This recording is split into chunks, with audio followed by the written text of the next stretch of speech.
పరిటాల సునీత మాజీ మంత్రి పరిటాల రవి భార్య. ఆమె ప్రజెంట్ రాప్తాడు ఎమ్మెల్యే. ఆమె మొన్న ఒక సంచలనమైన ఆరోపణ చేసింది. అదేంటంటే పరిటాల రవి హత్యలో జగన్ కూడా భాగముంది అని ఆమె అనింది. జగన్ ఒక్కడే చంపించాడని కాకుండా జగన్ కూడా భాగముంది అని ఆమె ఆరోపించింది. ఈ ఆరోపణలు ఇప్పుడు సంచలనం రేకెత్తిస్తున్నాయి. అసలు కారణం ఏంటంటే, నేపథ్యం ఏంటంటే, యాక్చువల్గా అక్కడ ఆమె నియోజకవర్గంలో, రాప్తాడు నియోజకవర్గంలో, ఇది వచ్చి సత్యసాయి జిల్లా రాప్తాడు నియోజకవర్గంలో రామగిరి మండలం.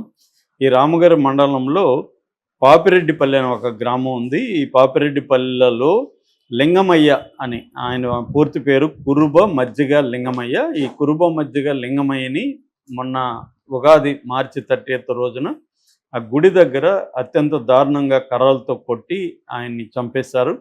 ఆయన చంపేయక ముందు జరిగింది ఏంటంటే, వాళ్ళ కొడుకు మనోహర్ అనే అబ్బాయి ఉన్నాడు. ఆ మనోహర్కి ఆ ఊర్లో కొంతమంది గొడవలైనాయి. ఆ మనోహర్ ముఖ్యంగా అక్కడ పరిటాల సునీత దగ్గర బంధువులు, రక్త సంబంధికులైన ధర్మవరపు ఆదర్శ నాయుడు, మనోజ్ నాయుడు అనే ఇద్దరితో, ఆ ఇద్దరు ఈ మనోహర్ని బెదిరించారు. మనోహర్ ఏం చేశారంటే, వాళ్ళ నాన్న లింగమయ్యకి చెప్పాడు, ఇలాగ నన్ను బెదిరిస్తున్నారని. ఈయన వెళ్ళి వాళ్ళని నిలదీశాడు, మీరెందుకు నా కొడుకుని ఇలా బెదిరించారని. దాంతో వాళ్ళు దాదాపు 20 మంది చేరి కర్రలతో ఆయన కొట్టారు. దాంతో ఆయన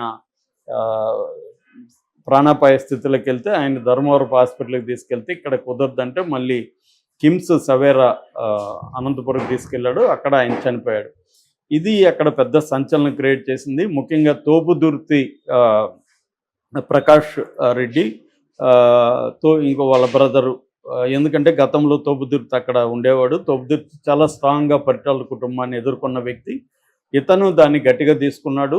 దీని నేపథ్యం కూడా ఏంటంటే, హత్య జరిగిన నేపథ్యం రామగిరి ఎంపీపీ ఎలక్షన్ల గొడవలు అనమాట ఇవి.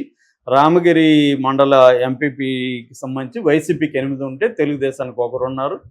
వీళ్ళు 8 మందిని బెదిరించి తాము గెలవాలనుకున్నారు. దాన్ని వీళ్ళు గట్టిగా అడ్డుకోవడం వల్ల ఆ ఎలక్షన్లు పోస్ట్పోన్ చేసేశారు. అంటే మనకు తెలుసు, మొన్న 50 చోట్ల జరిగితే 39 వైసీపీకి వచ్చింది, 7 చోట్ల పోస్ట్పోన్మెంట్లు జరిగాయి.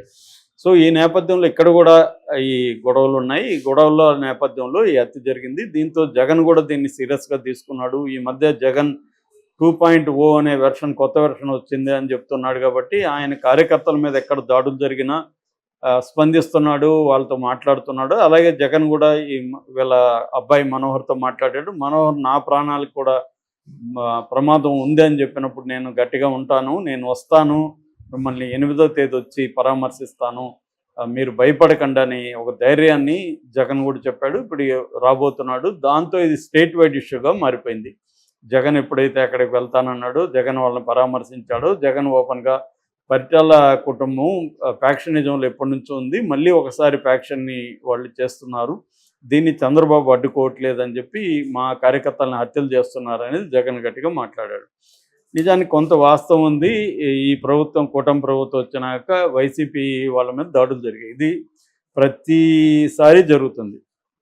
ప్రభుత్వాలు మారినప్పుడంతా గత ప్రభుత్వంలో ఉన్న అప్పుడు వాళ్ళు అరాచకాలు చేస్తుంటారు, దానికి బాధితులు ఇప్పుడు తిరగబడతారు. ఇది మామూలే. జగన్ ప్రభుత్వంలో కూడా వైసీపీ వాళ్ళు చాలామంది తెలుగుదేశం వాళ్ళ మీద దాడులు చేయడం, హత్యలు చేయడం అన్నీ జరిగాయి. ఇప్పుడు రివర్స్లో తెలుగుదేశం వాళ్ళు వైసీపీ వాళ్ళ మీద దాడులు చేయడం, హత్యలు చేయడం అనేది జరుగుతుంది. దీన్ని ఎదుర్కోవడానికి జగన్ రంగంలోకి దిగుతున్నాడు, కార్యకర్తల వైపు ఉంటానని చెప్తున్నాడు. ఈ నేపథ్యంలో ఆమె ఇప్పుడు జగన్ని ఎక్స్పోజ్ చేయడానికి ఆమె ఏం చెప్తుందంటే, సునీత వర్షన్ ఏంటంటే, ఇది అదొక ఇండివిజువల్ గొడవలు తప్ప ఇది రాజకీయాలు కాదు, అక్కడేదో గొడవలు జరిగి హత్య జరిగింది. ఆల్రెడీ వాళ్ళిద్దరిని కూడా, మనోజ్ నాయుడు, ఆదర్శ్ నాయుడిని పోలీసులు అరెస్ట్ చేశారు. నేను కూడా ఆ కుటుంబానికి సానుభూతి తెలియజేస్తున్నాను, నేను హెల్ప్ కూడా చేస్తాను, నా నియోజకవర్గం కాబట్టి.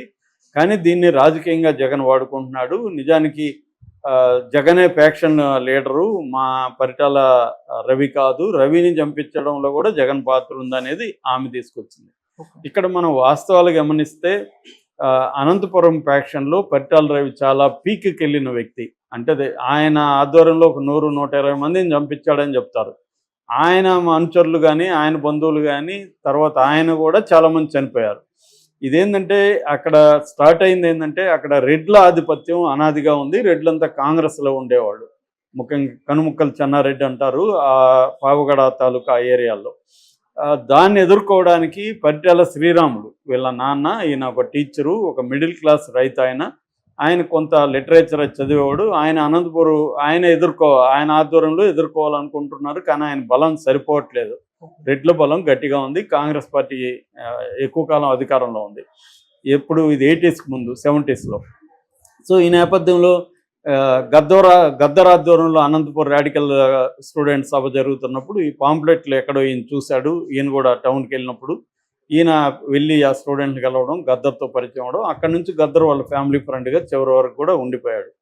అలాగా రాడికల్స్కి చెప్పాడు, ఇలాగ మా ఏరియాలో రెడ్ల ఆధిపత్యం నడుస్తుందని. వీళ్ళ సహాయం తీసుకొని ఈయన ధైర్యంగా నిలబడి ఆ రెడ్లను ఎదుర్కొన్నారు. ఆ క్రమంలో ఈ కనుమకల్ చెన్నారెడ్డిని పీపుల్స్ వార్ పార్టీ పోలీసులు వేషం వేసుకొని వెళ్ళి చంపేసింది. సో దాంతో ఈయనకి ఒక పట్టు దొరికింది. ఆ తర్వాత ఆ గొడవల్లో పరిటాల శ్రీరాములు కూడా 1975లో బస్సులో వెళ్తుంటే లాగి చంపేశారు.